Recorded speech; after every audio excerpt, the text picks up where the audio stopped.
અંકલેશ્વરની ગોયા બજાર ખાતે આસ્થાના પ્રતીક સમૂહ પૌરાણિક માં દુર્ગા માતાજીનું મંદિર આવેલું છે.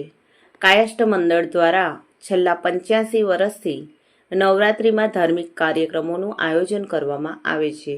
નવરાત્રિમાં મંદિર ખાતે જવારાની સ્થાપના કરવામાં આવે છે અને 9 દિવસ આરાધના કરવામાં આવે છે.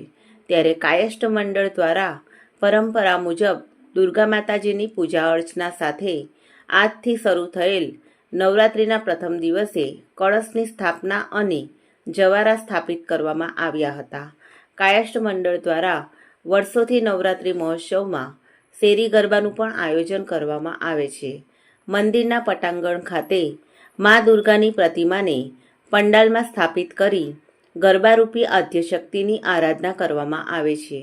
ત્યારે કાયસ્થ મંડળ દ્વારા મંદિર પાસે બનાવેલ પંડાલમાં પૂજા વિધિ સાથે મા આદ્યશક્તિની સ્થાપના કરી છે અને શહેરીજનોને માતાજીના ગરબે ઘૂમવા આમંત્રણ પાઠવ્યું છે. જય માતાજી.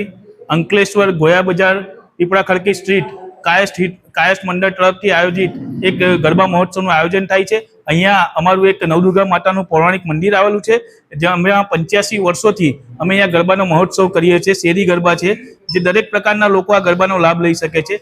આ મંદિરની મહત્વ અમારા સમાજની દ્રષ્ટિએ છે, આ ગામના પબ્લિકની દ્રષ્ટિએ છે. અહીંયા ગાડી અન્ય નાગરિકો પણ દર્શન કરવા આવે છે અને અમારા વિધિવત દરેક કાર્યક્રમો થતા હોય છે.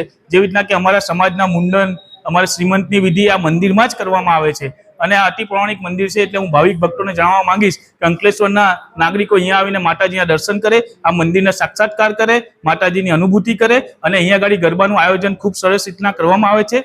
રાત્રે 9:30 વાગ્યાથી ગરબા આયોજન ચાલુ હોય છે અને જેમાં દરેક ભાવિક ભક્તો જોડાઈ શકે છે. આ ગરબા અને નવરાત્રીનો ઉત્સવનો લાભ લેવા માટે હું અંકલેશ્વરની દરેક પ્રજાને અપીલ કરું છું.